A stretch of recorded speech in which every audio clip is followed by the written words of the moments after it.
देखो, inorganic JEE NEET जो भी करना चाह रहा है ना, तो इसमें केमिस्ट्री जो होती है वो बिल्कुल एनसीईआरटी बेस्ड ही होती है। जो आपका सीबीएसई का सिलेबस है, जो अभी रनिंग में है, वही सिलेबस रहता है। ठीक है, कुछ डिफरेंस नहीं है, बट थोड़ी हमें, अब जब टिक मार वाला पेपर आता है ना, तो हमें इतने सारे क्वेश्चन कम टाइम में अटेम्प्ट करने होते हैं, तो उसके लिए थ्योरी नहीं पढ़नी होती है ना। इतनी सारी थ्योरी पढ़ के अगर हम पेपर देने जाएं तो वो इम्पॉसिबल है कि आप क्रैक कर पाओ, है ना। वो एक क्वेश्चन, सपोज दैट आपको 120 मिनट मिल रहे हैं और आपके पास 140 क्वेश्चन है, तो एक क्वेश्चन 1 मिनट से भी कम का पढ़ रहा है। तो टॉपिक हमने 12 तक के लिए सारे पढ़ लेंगे, जब तक हमें 12 पास आउट होंगे तब तक हमें पूरी केमिस्ट्री पढ़ चुके होंगे। लेकिन हमें जेई और नीट क्रैक करने के लिए वही सिलेबस आ रहा है, तो वो क्रैक क्यों नहीं होता, है ना। तो उसके लिए ट्रिक चाहिए होती है ना। जो भी चैप्टर हमने थ्योरेटिकल पढ़ा है ना, वो हमारा एक समरी बन के शॉर्ट ट्रिक में कन्वर्ट हो जाएगा, जैसे जिसे कीवर्ड बोलते हैं, तो हमारा वो एग्जाम क्रैक होते हैं तब, जब आपको शॉर्टकट मालूम हो। तो सबसे पहले हम इनऑर्गेनिक के बारे में देखेंगे। देखो, इनऑर्गेनिक सबसे ज्यादा टेंशन देती है इनऑर्गेनिक केमिस्ट्री। ऑर्गेनिक इतनी टेंशन नहीं देती जितनी इनऑर्गेनिक केमिस्ट्री टेंशन देती है ना। जर्नल चीज बताऊंगा आपका, जो इनऑर्गेनिक में अभी पढ़ाऊंगा यही आपका डी एंड एफ ब्लॉक खत्म कर देगी। 7 नंबर का चैप्टर जो आपका 12th में अभी है, ठीक है, साथ में कोऑर्डिनेशन भी। ठीक है, इसमें कोई दिक्कत नहीं आएगी। जो यहां पढ़ोगे ये भी मैं ट्रिक पे ही पढ़ाता हूँ, सीबीएसई के उसमें भी, और यही आपका नीट जे में काम आ जाएगा। तो सबसे पहले हमें मालूम होना चाहिए इनऑर्गेनिक पढ़ने के लिए कि हमारी पीरियोडिक टेबल होती है हमारे पास ये, है ना। यहां इस टाइप की कुछ हमारे पास, ये फर्स्ट ग्रुप, ये सेकंड ग्रुप, ये 13, 14, 15, 16, 17, 18, ऐसे कुछ देखी होगी। और नीचे आपने एफ ब्लॉक एलिमेंट्स देखे होंगे, है ना, ऐसी कुछ पीरियोडिक टेबल देखी होगी। ये एस ब्लॉक हो जाते हैं, ये पी ब्लॉक हो जाता है, ये डी ब्लॉक हो जाता है, एंड ये एफ ब्लॉक हो जाता है। ये ब्लॉक क्या डिपेंड करते हैं, ब्लॉक कैसे पता लगते हैं, आपने 11th में पढ़ा होगा स्ट्रक्चर ऑफ एटम, है ना। वहां पे ऑफबाउ एक साइंटिस्ट आया था जिसने कहा था कि आपका इलेक्ट्रॉन का जो प्रोसेस है फिलिंग का, वो हमेशा लोअर एनर्जी ऑर्बिटल से हायर एनर्जी ऑर्बिटल की तरफ होना चाहिए। ऑफबाउ ने यही बताया था, यानी कि उसने ये बताया था n+l रूल, यही बताया था। अरे एनर्जी लेवल n+l से निकालते हैं, n is the principal quantum number and l is the azimuthal quantum number. इससे हम एनर्जी लेवल डिफाइन करते थे। जो लास्ट में आपका ऑर्बिटल आता है इलेक्ट्रॉनिक कॉन्फ़िगरेशन करने पर, वही उसी ब्लॉक का एलिमेंट हो जाता है। फॉर एग्जांपल, अगर मैं सोडियम का इलेक्ट्रॉनिक कॉन्फ़िगरेशन करूं तो लास्ट में 3s1 आता है ना। ये आता है 1s2, 2s2, 2p6, 3s1 आता है। तो ये जो नंबर आया ये प्रिंसिपल क्वांटम नंबर, और ये नंबर जो होता है ये पीरियड को डिफाइन करता है कि थर्ड पीरियड का एलिमेंट है ना।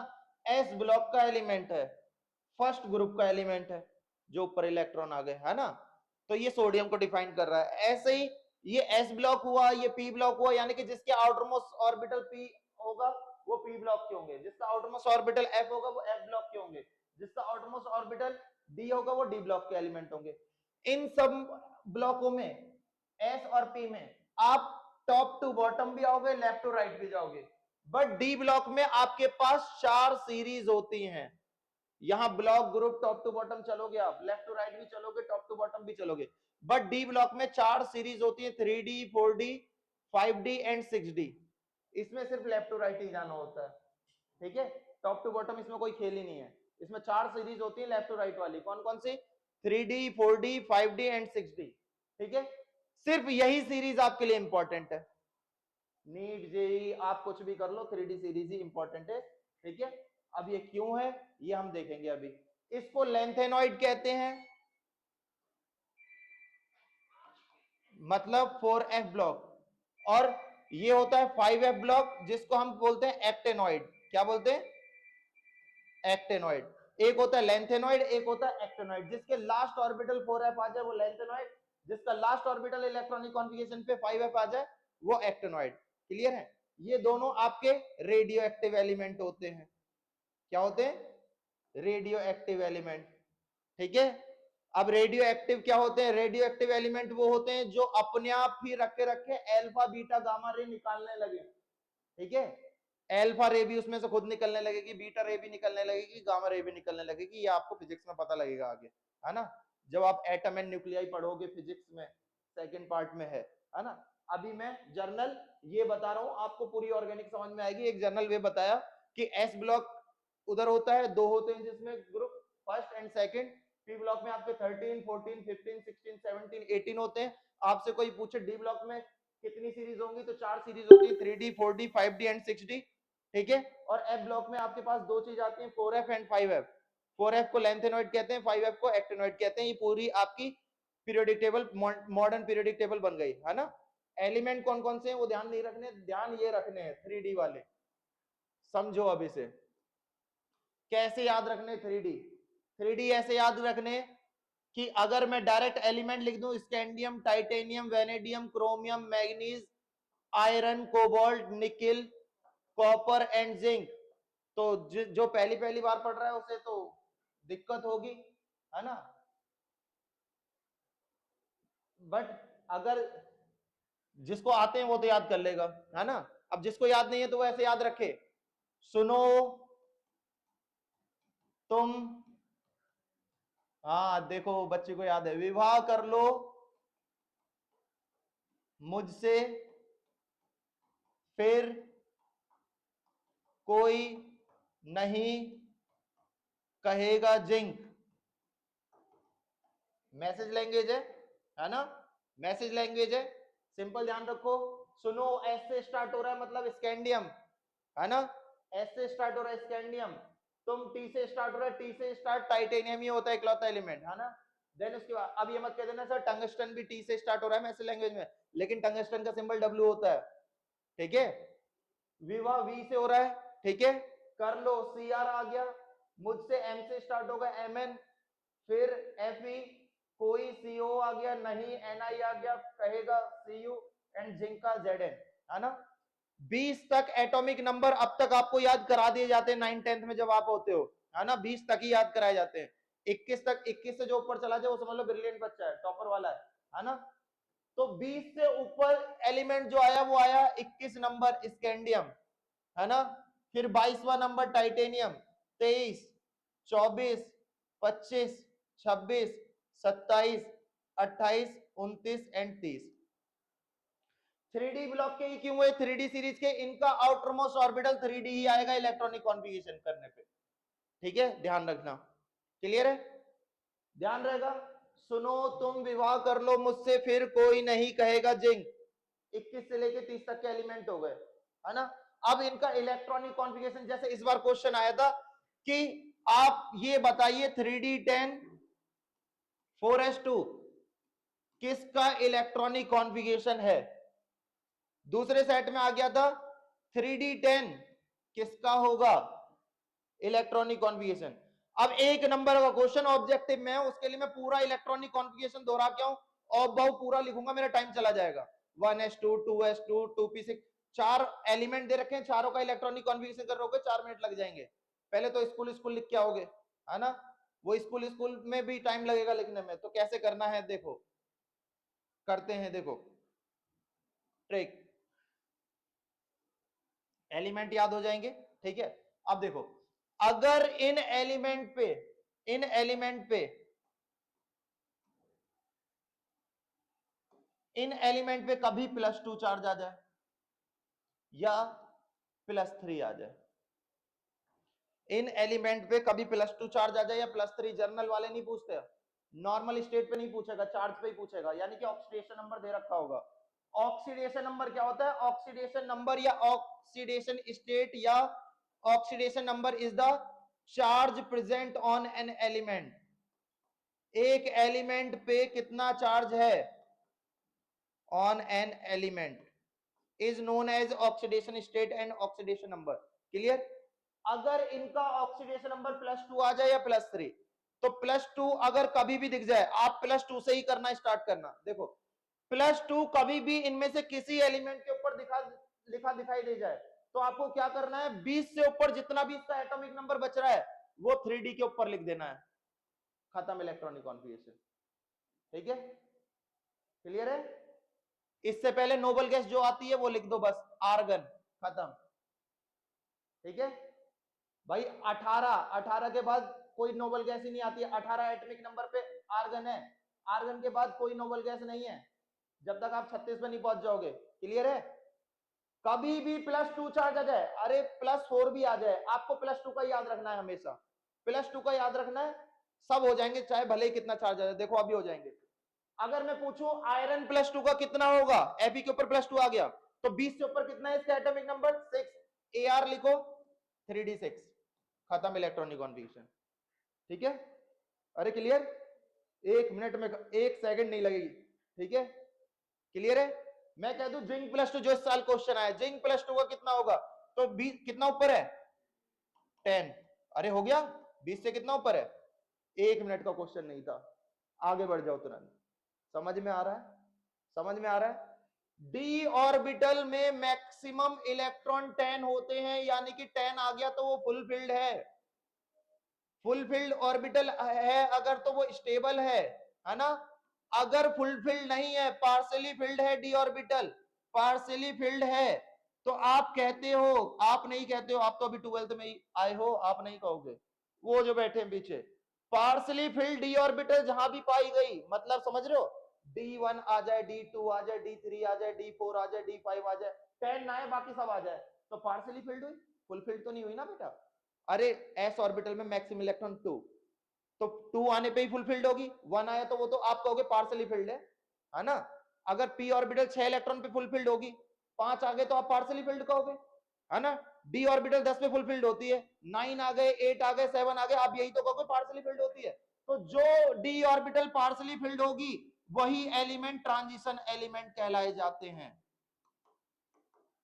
ठीक है, तो आपका डी एंड एफ ब्लॉक का पहला क्वेश्चन 12वीं क्लास में, ये 7 में खत्म हो रहा है वो chapter. What do you mean by transition element? Transition element are those element where partially filled d orbital are present. तो स्कैंडियम से लेके कॉपर तक सारे एलिमेंट ट्रांजिशन एलिमेंट होते हैं सिवाय जिंक को छोड़ के, है ना?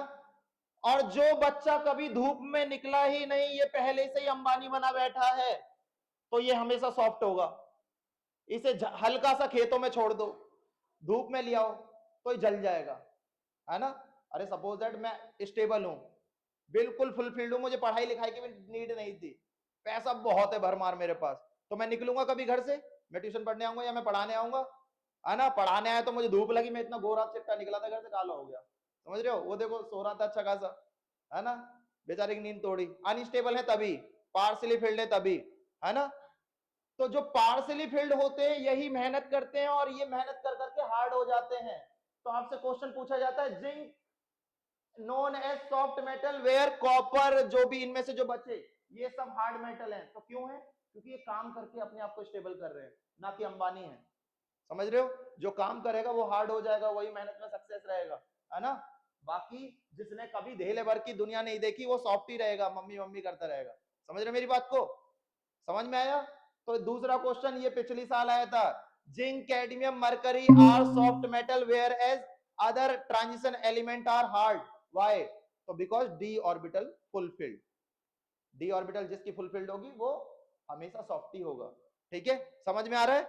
समझ में आ रहा है? तो मैंने क्या बताया कि आपके पास ये थे scandium, titanium, vanadium, chromium, manganese, iron, cobalt, nickel, copper, zinc. अगर इनके ऊपर +2 चार्ज आ जाए और +3 आ जाए, अब मैंने +3 दिया जैसे सपोज दैट, तो मैंने +2 की तो ट्रिक बता दी, अब आपको +2 से ही करना है। प्लस आने का मतलब क्या होता है, उतने ही इलेक्ट्रॉन निकाल देने हैं आपको, डोनेट करने हैं, तभी तो प्लस चार्ज आता है। अब ये Fe+2 होता तो 3d6, +3 का मतलब एक और निकाल दो तो ये कितना बचा, 3d5 बचा, अरे बचा 3d5 हो गया। समझ में आ रहा है? Fe+4 कह देता कितना बचता, 3d4, अरे बचता। अरे ऋषभ समझ में आ रहा है कुछ? समझ में आ रहा है? क्लियर है कि नहीं? क्वेश्चन पूछा जाता है, हाँ +1 होता तो 3d6 आ रहा है, 3d7 हो जाता। समझ रहे हो मेरी बात को? समझ रहे हो मेरी बात को? समझ में आ रहा है कुछ? क्लियर हो रहा है? इलेक्ट्रॉनिक कॉन्फ़िगरेशन करना आया? अब सुनो, ये समझ में आया तो बहुत अच्छी बात है। अब आगे एक चीज और, मैं घर से बिल्कुल गोरा चिट्टा निकला, है ना, क्योंकि मैं अपने आप को स्टेबल करने निकला, है ना, पार्शियली फिल्ड था, इलेक्ट्रॉन लेने निकला कि फुलफिल्ड हो जाऊं। इलेक्ट्रॉन लेने निकला घर से बिल्कुल बोरो प्लस वैसलीन जो भी लगा के निकला निकला, है ना, इधर आते आते रंग ढल गया, कलर चेंज, है ना। तो कभी आ जाता है क्वेश्चन, ये कंपाउंड कलर दे रहा है दूसरा नहीं दे रहा, तो कलर वही देता है जो अनस्टेबल होता है, मतलब जिसके पास अनपेड इलेक्ट्रॉन है, तभी तो मेरा कलर चेंज हो रहा है, नहीं तो मैं भी अच्छा खासा दिख रहा था, है ना बेटा। तो देखो, जिसके पास जितने अनपेड इलेक्ट्रॉन पाए जाएंगे वही कलर देंगे। तो आपके पास क्वेश्चन आ गया ऑब्जेक्टिव, जिंक+2, जिंक+2, स्कैंडियम+3, टाइटेनियम+4 और कॉपर+2 में से कौन से एलिमेंट कलर देंगे, है ना, विच वन ऑफ दीज या विच वन गिव्स कलर, है ना। तो बताओ, कलर वही देते हैं जो अनपेड इलेक्ट्रॉन होते हैं जिनके पास, अभी बताया। तो देखते हैं, चलो, जिंक+2 का मतलब ये 3D10 हो गया, एक भी अनपेड नहीं रहा बेटा। डी में 5 डब्बे होते हैं, आपको पता है, 1 2 3 4 5 6 7 8 9 10, उन रूल के अकॉर्डिंग भर दिया आपने इसमें, एक भी अनपेड दिख रहा है, ये वाला तो हुआ ही नहीं, ये तो कलरलेस है ना, कलर नहीं देगा, ये पहले से ही अंबानी है। अब इस पे आ जाओ, स्कैंडियम+2, है ना, क्या होता, 3D1, अरे यही होता, स्कैंडियम+2 क्या होता, 3D1 होता कि नहीं। अब +3 का मतलब क्या हो गया बेटा, एक और निकाल दो तो ये 3D0 बचा, और इससे आगे आर्गन लिखने को कहा ही था मैंने, है ना। तो ये तो 18 बचा, ये तो नोबल गैस है, ये भी फुलफिल्ड रहा होगा, तो ये भी कलर नहीं देगा, है ना।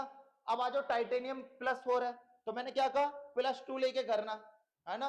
तो अगर आप टाइटेनियम+2 करोगे तो 3D2 होगा, +3 करोगे तो ये 3D1 होगा, और +4 करोगे तो ये 3D0 रहेगा, ये भी आर्गन बन गया, तो ये भी कलर नहीं देगा, है ना।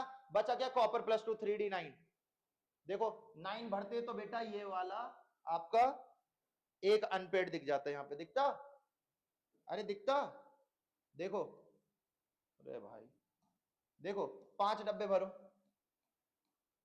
1 2 3 4 5 6 7 8 9, तो एक अनपेड आ गया, अरे आया कि नहीं अनपेड, और अनपेड आ गया तो इन चारों में से कौन सा कलर दे रहा है, copper gives colour, copper is a hard metal, है ना।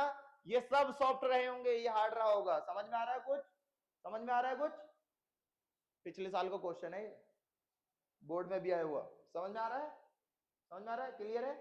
अब देखो, अब तुम्हें अनपेड इलेक्ट्रॉन पूछ ले, कितने अनपेड इलेक्ट्रॉन होंगे या इसका मैग्नेटिक मोमेंट क्या होगा, तो तुम डब्बे थोड़ी नहीं भरोगे बेटा, जेई का पेपर दे रहे हो, दूसरे भी तो क्वेश्चन पे जाना है, नीट का पेपर दूसरा क्वेश्चन भी करना है। तो ये लो ट्रिक, फिर से आ जाओ, number of electrons in D orbital, D orbital में मैक्सिमम इलेक्ट्रॉन कितने होते हैं, 10, तो 10 से ऊपर तो आ ही नहीं सकते, 1 2 3 4 5 6 7 8 9 10 लिख लो, है ना। अब अनपेड पे आ जाओ, नंबर ऑफ अनपेड इलेक्ट्रॉन कितने होंगे, जितने 1 से लेके 5 तक है लिखते चले जाओ, 1 पे 1 ही होगा, 2 पे 2 होगा, 3 पे 3 होगा, 4 पे 4 होगा, 5 पे 5 होगा, 6 पे जैसे आओगे घटाते चले जाओ एक एक। देखो अभी करके आए थे, देखो 3D9 कॉपर+2 का करा था, अरे करा था, आपने डब्बा भर के देखा, एक ही अनपेड मिला था, देखो बी में अगर 9 इलेक्ट्रॉन हो तो कितने अनपेड होते हैं, एक होता है।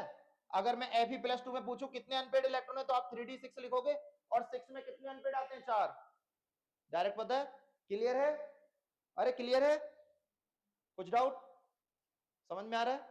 ये किस लिए होता है, ये होता है आपको मैग्नेटिक मोमेंट बताने के लिए, लिख लो पहले, ये लिख लो, लिख लो, लिखना चाहो तो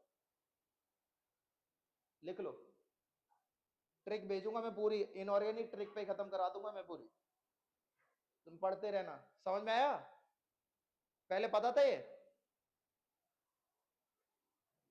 कुछ को पता होगा कुछ को नहीं, समझ में आ रहा है कुछ, बहुत बढ़िया। समझ में आ रहा है कुछ?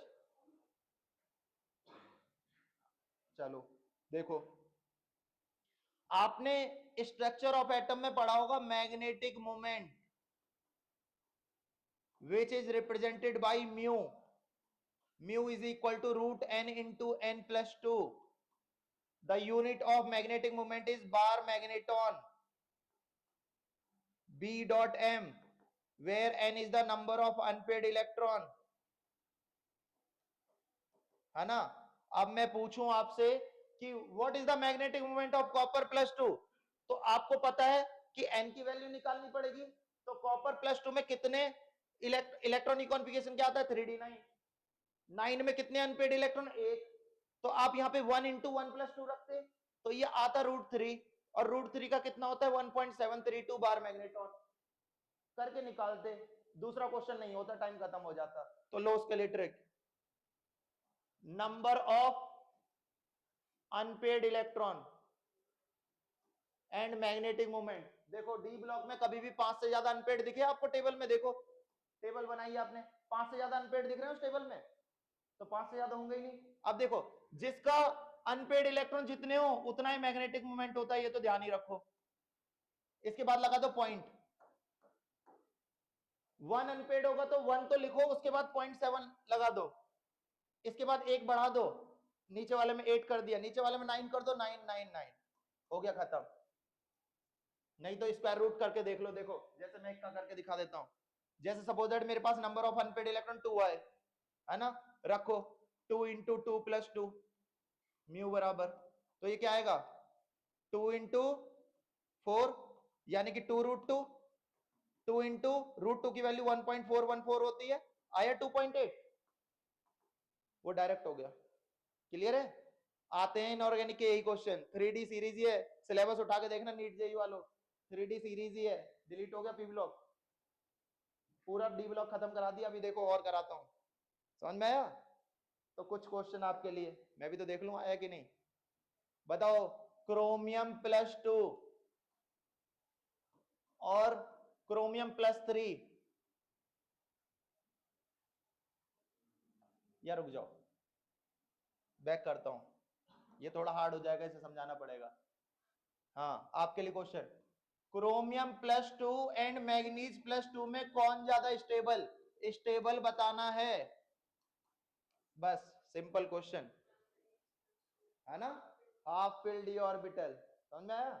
देखो s ऑर्बिटल 2 इलेक्ट्रॉन पे स्टेबल, p6 पर है ना, d10 पर और f14 पर. यही पढ़ा है आज तक आपने ऑफ-बाउ रूल के अकॉर्डिंग, है ना. Maximum electron in this orbital is this. But इनके आधे भी अगर हो तो ये स्टेबल माने जाते हैं, है ना. ऑर्बिटल ये स्टेबल माने जाते हैं. ठीक है, एनर्जी उतनी लगती. तो Cr+2 का अगर आप करोगे तो ये 3d4 आएगा. इसका करोगे तो 3d5 आएगा. तो कौन ज्यादा स्टेबल हुआ बेटा? d5 वाला. क्लियर है? और मैं कह दूं इसका मैग्नेटिक मोमेंट बताओ तो 5.9 हो गया सीधा बार मैग्नेटॉन. अरे 5 है तो 5, यहां पर 4 है तो 4 अनपेड हुए तो ये 4.8 हुआ. कह दे किसका किसका मैग्नेटिक मोमेंट ज्यादा होगा? इसका ज्यादा होगा. क्लियर है? अरे क्लियर है? समझ में आ रहा है? समझ में आ रहा है? अच्छा समझो एक चीज, रिड्यूसिंग एजेंट मतलब होता है इलेक्ट्रॉन लॉस करना. क्या होता है? इलेक्ट्रॉन लॉस करना.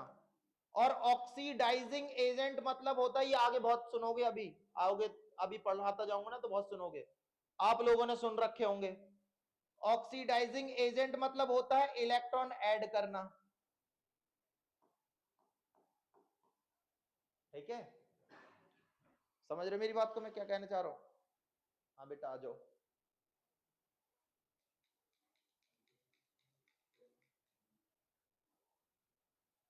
तो अगर मैं कहूं कि Mn+2 एक अच्छा ऑक्सीडाइजिंग एजेंट होगा, तो क्या ये सच सच बात है?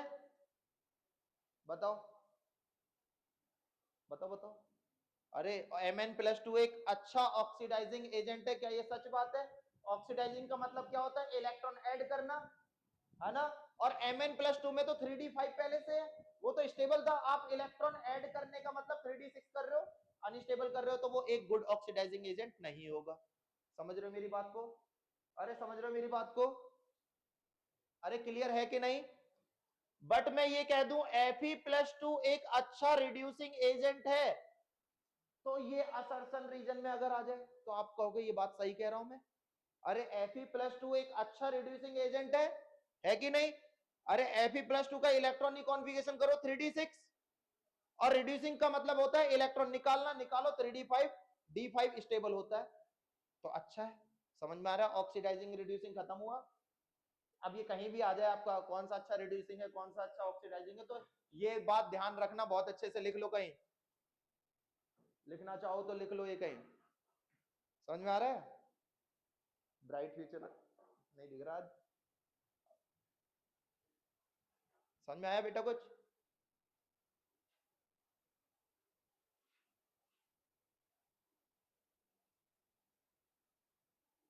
बहुत बढ़िया बात समझ में आया। तो देखो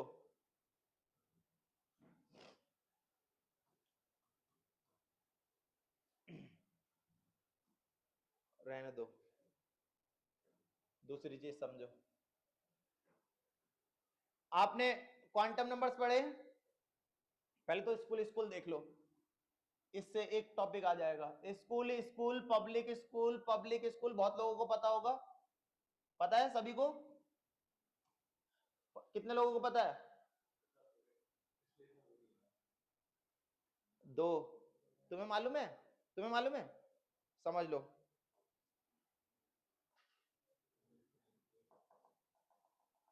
केमिस्ट्री है बेटा, ऑफ प्रिंसिपल है ना? एक बार समझ लो, क्योंकि ये आगे आने वाले टाइम पे काम देगा। देखो ऑफ प्रिंसिपल क्या कहता है? N+L रूल कहता है कि ये फॉलो करो, है ना? N+L भी बताऊंगा अभी। देखो स्कूल स्कूल एक कॉपी में 2 लाइन खींच लो ऐसे करके, जितनी चीज इधर लिख रहे हो उतनी उधर लिखो। स्कूल लिखा हो तो उधर भी school. Public school, public school, Delhi public school, Delhi public school, है ना?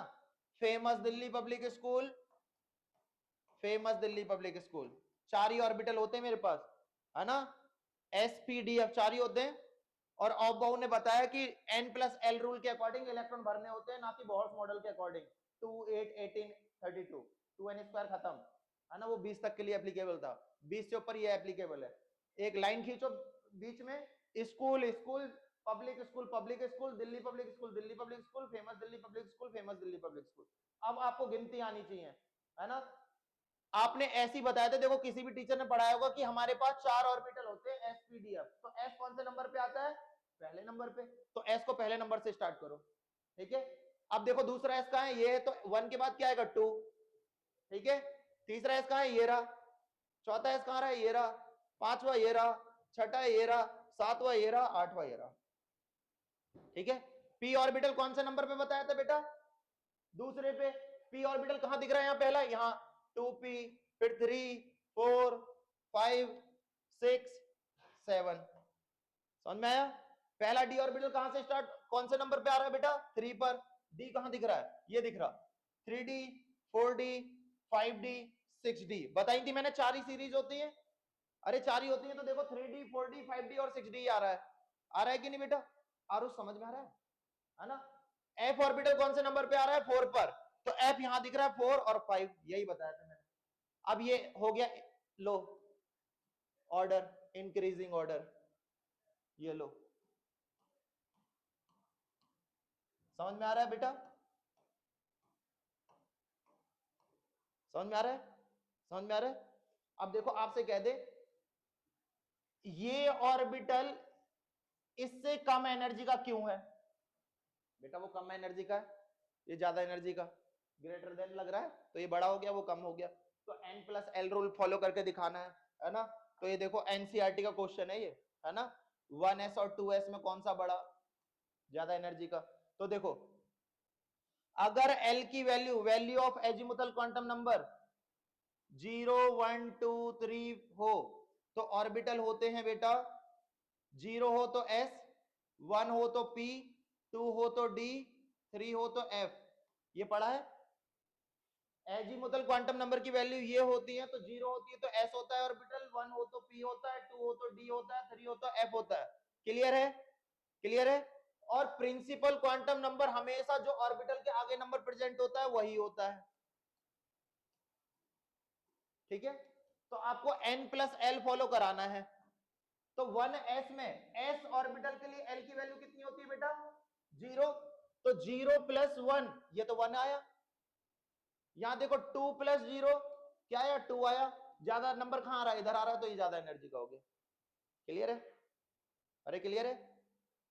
क्लियर है? समझ आ रहा है? नहीं है? अभी देखो बेटा, पीछे आ जाओ, ये देख लो, मैं कह दूं 2p और 2s में से किसकी एनर्जी ज्यादा? वो तो वहां दिख रहा है। मैं कह दूं 2s और 2p में किसकी एनर्जी ज्यादा? तो एनर्जी बेटा हम हमेशा n प्लस एल से निकालते हैं। n की वैल्यू जो ऑर्बिटल के आगे नंबर लिखा होता है यही होता है। तो यहाँ n की वैल्यू कितनी? 2। यहाँ पर n की वैल्यू कितनी? 2। अब दोनों दो दो नंबर है तो ये मत कह देना एनर्जी लेवल सेम है। एनर्जी लेवल सेम होता तो बेटा यहाँ ऐसा साइन क्यों लगाया होता मैंने पीछे? देखो इसके बाद ये आ रहा है ना?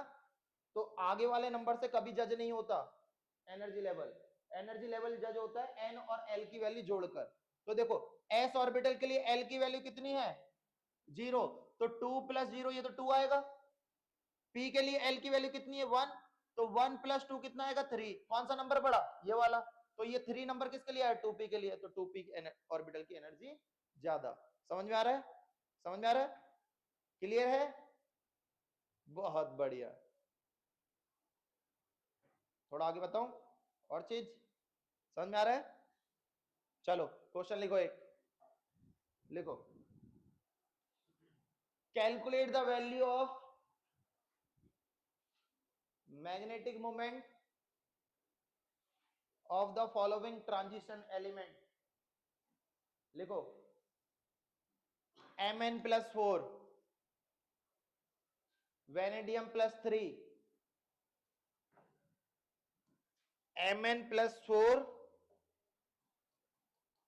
वेनेडियम+3, कॉपर+1, ठीक है, कोबाल्ट+2,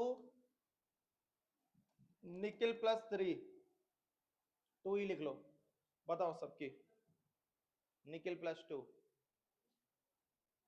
दीपांशु को समझ में आ रहा है? Yes sir. बेटा कुछ बताया मैंने, समझ में आ रहा है दीपांशु? Yes sir. क्या समझ स्ट्रक्चर में ऑफ आ रहा एटम है? से समझ आया। मैंने अब देखा online structure question. Of atom समझ आया था। अच्छा बेटा, डी ऑर्बिटल में 10 इलेक्ट्रॉन होते हैं, ये समझ में आया? ये तो पता होगा। क्या सर? डी ऑर्बिटल में 10 इलेक्ट्रॉन होते हैं, ये तो समझ में ये तो पता ही होगा ना? Yes sir. हाँ, अभी देखो, अभी एक चीज बताऊंगा। पहले इन 5 आयंस के आप मैग्नेटिक मोमेंट निकालने की कोशिश करो इस फॉर्मूले से। देखो इस फॉर्मूले से, इस फॉर्मूले से देखो, ये गया इस फॉर्मूले से। ठीक है, ओके मैंने ओके। 5 एलिमेंट दिए हैं, ये दिए। फॉर्मूला में यहां लिख देता हूं, n into n plus 2, mu बराबर, n होते हैं नंबर ऑफ अनपेड इलेक्ट्रॉन। समझना फिर से, अनपेड इलेक्ट्रॉन, इनका एटॉमिक नंबर मालूम होना चाहिए। मैं लिख देता हूं यहां पर, मैग्नीज का 25 होता है, वेनेडियम का 23 होता है, कॉपर का 29 होता है, कोबाल्ट का 27 होता है, निकेल का 28 होता है। ठीक है, आपका ये सब डी ब्लॉक के एलिमेंट है। किसके हैं? डी ब्लॉक के।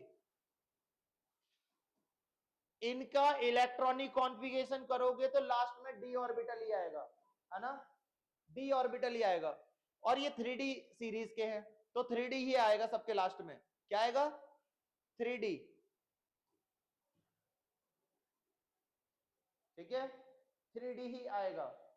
अब देखते हैं कॉपर का। देखो निकिल का +2 चार्ज है। मैंने बताया दीपांशु कि कभी भी डी ब्लॉक के एलिमेंट के ऊपर +2 चार्ज आ जाए तो आप डायरेक्ट 3D लिखो, और 20 से ऊपर जितना भी एटॉमिक नंबर बच रहा है वो इसके ऊपर लिख दो, तो 3D 8 आ गया। क्लियर है? क्लियर है दीपांशु? क्लियर है? Yes sir. अब देखो, अगर डी ऑर्बिटल में 8 इलेक्ट्रॉन कितने अनपेड होते हैं, देखो मैंने लिस्ट बनवाई थी अभी, देखो देखो, अगर डी ऑर्बिटल में 8 इलेक्ट्रॉन आ रहे हैं तो नंबर ऑफ अनपेड कितने हैं, 2। और रूल क्या है मेरा, 2 इंटू 2 प्लस 2, तो 2√2 हो जाएगा। और 2√2 का कितना आता है बेटा, ये देखो, अगर अनपेड इलेक्ट्रॉन 2 आ जाए तो कितना होता है मैग्नेटिक मोमेंट, 2.8। क्लियर है, क्लियर है दीपांशु, क्लियर है, सर। समझ में आ रहा है? तो तुम तो आए भी लेट हो, कैसे समझ में आ रहा, रुक जाओ अभी तुमसे ही पूछूंगा। देखो अब आ जाओ कॉपर प्लस 1, जैसे आ जाओ कॉपर प्लस 1, अब कह रहे हो सर अगर मैं कॉपर प्लस 2 का, मैंने क्या बताया, हमेशा कितना भी चार्ज आ जाए तुम प्लस 2 वाले को ही पकड़ के चलो। अगर ये कॉपर का 29 होता है तो प्लस 2 होता तो ये 3D लिखते, 20 से ऊपर कितना है 9, तो 3D 9 हो जाता है इलेक्ट्रॉनिक कॉन्फ़िगरेशन। वो तो कह रहा है मैंने एक ही निकाला, भाई तुम 2 निकाल के 3D 9 बना रहे हो, तो एक निकाल दो, तो एक यहां बढ़ा लो, तो 3D 10, तो यहां मैग्नेटिक मोमेंट 0। क्लियर है, मैग्नेटिक मोमेंट आया ही नहीं क्योंकि सारे फुलफिल्ड है, नहीं आया, नहीं आया, नहीं आएगा ना, क्या नहीं आया, अरे बेटा अच्छा सर कोई इसका नहीं, मैं समझ रहा हूँ इलेक्ट्रॉन दिया मैग्नेटिक ना। मोमेंट नहीं आएगा, वो नहीं आएगा। देखो अगर किसी एलिमेंट के ऊपर प्लस 2 चार्ज है, मैंने क्या बताया था, जितना एटॉमिक नंबर हो तो 3D लिखो, ठीक है, 20 से ऊपर जितना बच रहा है उसे यहां लिख दो, ये इलेक्ट्रॉनिक कॉन्फ़िगरेशन आपका डायरेक्ट खत्म, प्लस 2 का। बट मैंने पूछा किसका है, प्लस 1 का। प्लस 2 का मतलब क्या होगा कि आपको 2 इलेक्ट्रॉन निकालने हैं, डोनेट करने हैं, तो 2 इलेक्ट्रॉन डोनेट करने के बाद 3D 9 बच रहा है, वो कह रहा है कि एक ही करो भैया, 2 मत करो, तो एक करता मैं, एक करता, तो यहां एक और बढ़ाओगे ना तुम, समझ रहे हो, तो ये 3D 10 हो जाएगा, तो यहां तो अनपेड बचा ही नहीं, तो मैग्नेटिक मोमेंट 0। क्लियर हुआ दीपांशु, ये रिपीट कर दो। आ गया हो, जैसे और कौन सा, देखो दीपांशु वेनेडियम प्लस 3 का बताओ इलेक्ट्रॉनिक कॉन्फ़िगरेशन, वेनेडियम का 23 होता है, तो पहले तो तुम वेनेडियम प्लस 2 का बताओ, पहले प्लस 2 का बताओ कितना आएगा दीपांशु, इसका सर एक एटॉमिक नंबर 23 होता है। मिनट। हाँ दीपांशु बोलो, यस सर। बोलो बोलो, ये 3D लिखना है सबसे पहले, 20 से ऊपर कितना फिर एटॉमिक नंबर है, 3, थ्री तो 3D 3 हो गया तीन। प्लस 2 में। क्लियर है, क्लियर है दीपांशु, यस सर। क्लियर है सभी का। Yes sir. अब वो कह रहा है प्लस 3 का पूछा है मैंने, तो प्लस 3 का मतलब एक इलेक्ट्रॉन और निकालना है, भाई 2 तो निकाल ही चुके थे, एक और निकाल दो, एक और निकाल दो, तो ये 3D 2 बचता। क्लियर है, तो अब भी अनपेड कितने रहे, 2। देखो इस टेबल के अकॉर्डिंग देख लो, अगर मेरे पास डी ऑर्बिटल में इलेक्ट्रॉन 2 हैं तो अनपेड भी 2 ही होंगे, और 2 अनपेड होंगे तो मैग्नेटिक मोमेंट मेरा कितना आएगा, 2.8 आएगा। क्लियर है, क्वेश्चन हो रहे हैं, कलर कौन से देंगे, लो अब मैं बिल्कुल डायरेक्ट डायरेक्ट लिखवा दे रहा हूं, देखो अब इन चीजों को कुछ को लिख लो जो आपको बिल्कुल शॉर्ट में ध्यान रहेंगी। देखो नंबर ऑफ अनपेड इलेक्ट्रॉन, जहां पर अनपेड इलेक्ट्रॉन पाए जाएंगे वही कलर देंगे आपके, है ना, उनका ही मेटेलिक करेक्टर अच्छा होगा, ठीक है, उनकी ही बॉन्ड स्ट्रेंथ अच्छी होगी, उनकी ही एंथैल्पी ऑफ एटमाइजेशन अच्छी होगी। डी ब्लॉक पूरा खत्म हो गया आपका। एंथैल्पी ऑफ एटमाइजेशन मतलब एटम को एटम में मिलाने से जो आपकी एनर्जी लगेगी, तो भाई जिसके पास अनपेड इलेक्ट्रॉन होंगे वही किसी से जाके हेल्प मांगेगा कि भाई मेरे को इलेक्ट्रॉन दे दो और हम दोनों मिलकर स्टेबल हो जाते हैं, तो एनर्जी तो कुछ लगेगी, है ना, तो number of unpaired electron directly proportional to this, ठीक है। अच्छा, नंबर ऑफ अनपेड इलेक्ट्रॉन, इतनी 3 बातें ध्यान रखना पहले तो, ठीक है, आगे आ जाओ, अभी भेज दूंगा। देखो oxidation number is inversely proportional to ionic radius, लिख लो,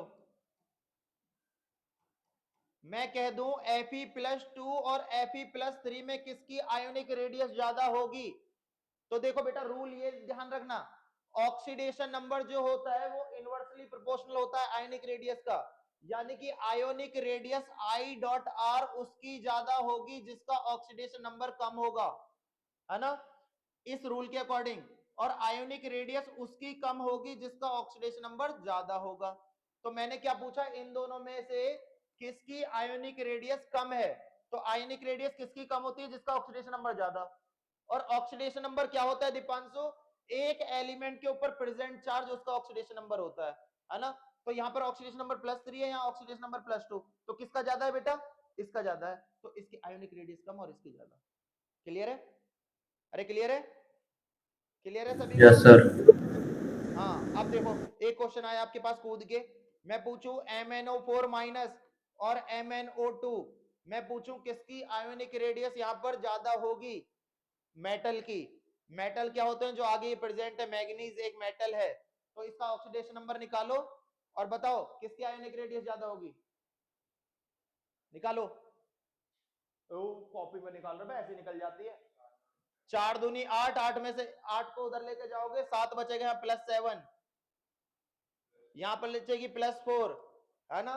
तो आयोनिक रेडियस किसकी ज्यादा? आयोनिक रेडियस उसकी ज्यादा होती है जिसका ऑक्सीडेशन नंबर कम, तो इसकी ज्यादा। क्लियर है? अरे क्लियर है भाई? तुम एक नंबर के टिकवार में तुम इतना टाइम लगाओगे, निकालने बैठोगे तो रफ वर्क वो दिया जाता है बच्चों को भ्रमित करने के लिए कि बच्चा लगा रहे, है ना। पीडब्ल्यू वाले ही रैंक लेके आए बस, ठीक है। समझ में आ रहा है कुछ? पीडब्ल्यू वाले ने जिंदगी बर्बाद कर रखी है लोगों की। समझ में आया?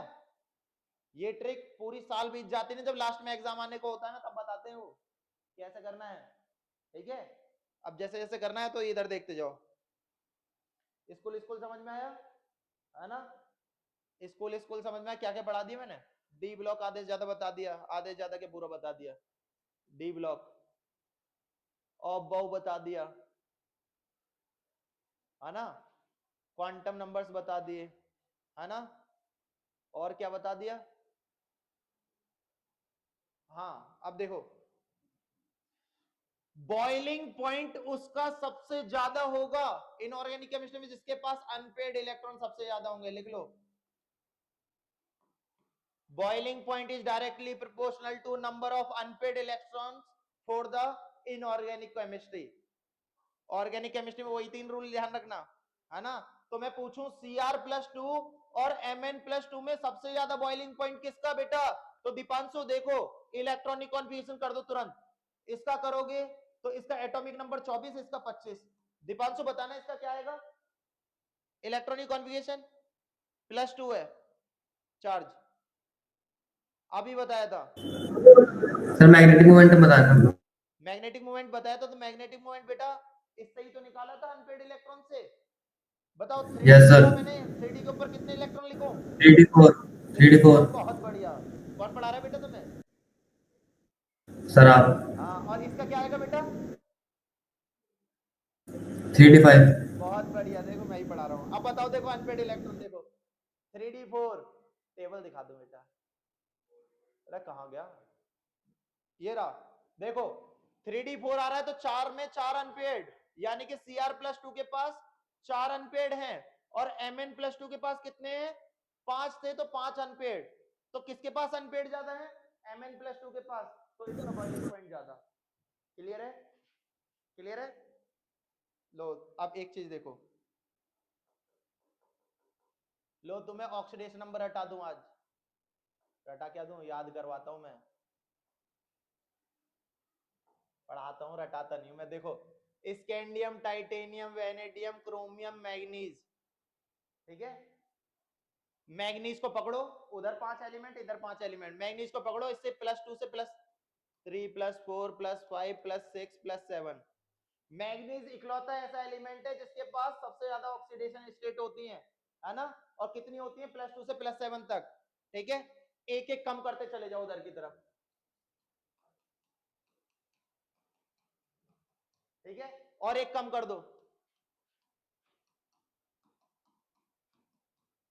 यहाँ ये रखो, यहाँ +2, बस हो गई खत्म। याद रहेगी, एनसीईआरटी में दे रखा है ना। याद रहेगी ऑक्सीडेशन स्टेट?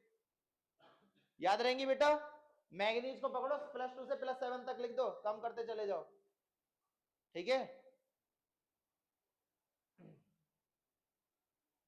इधर वाली तो याद रखने की नीड नहीं है, बट जिंक की याद रखना कि जिंक +2 पे ही होता है और कॉपर +1 और +2 पे होता है।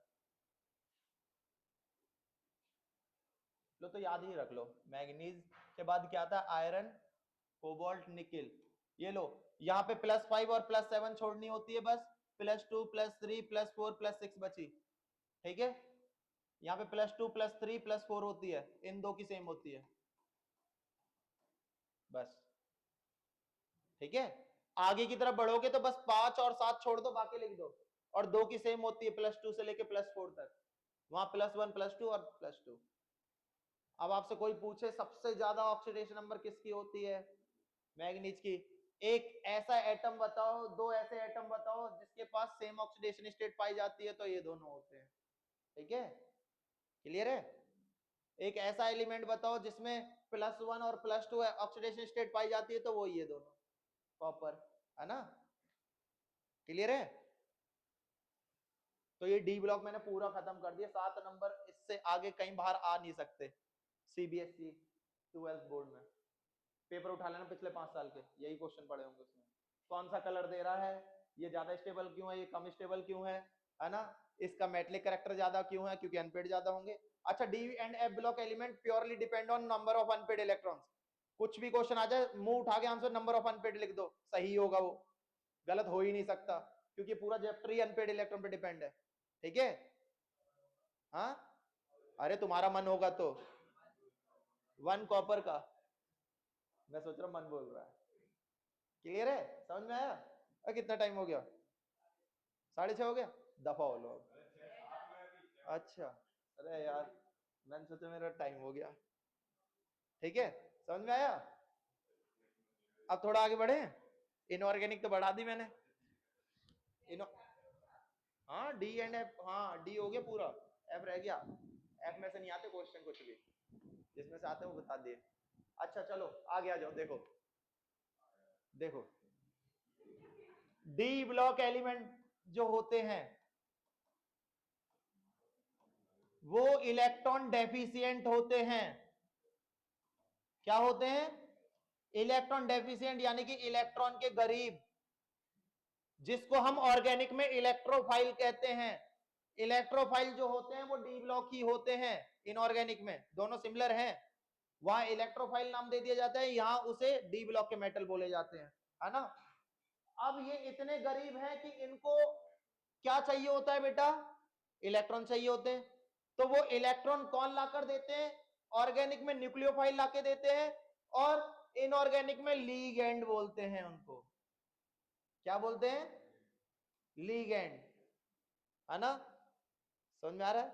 अब मैं समझ रहा हूं तुम कहा जा रहे हो, बट समझो ये लीगेंड है, समझ रहे हो।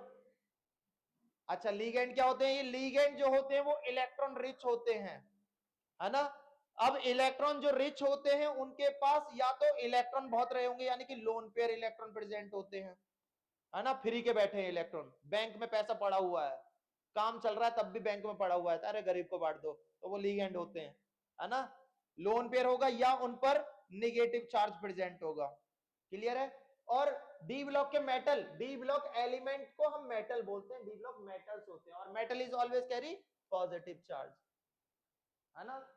इनऑर्गेनिक में ये इलेक्ट्रोफाइल हो जाता है, वो न्यूक्लियोफाइल हो जाता है ऑर्गेनिक में।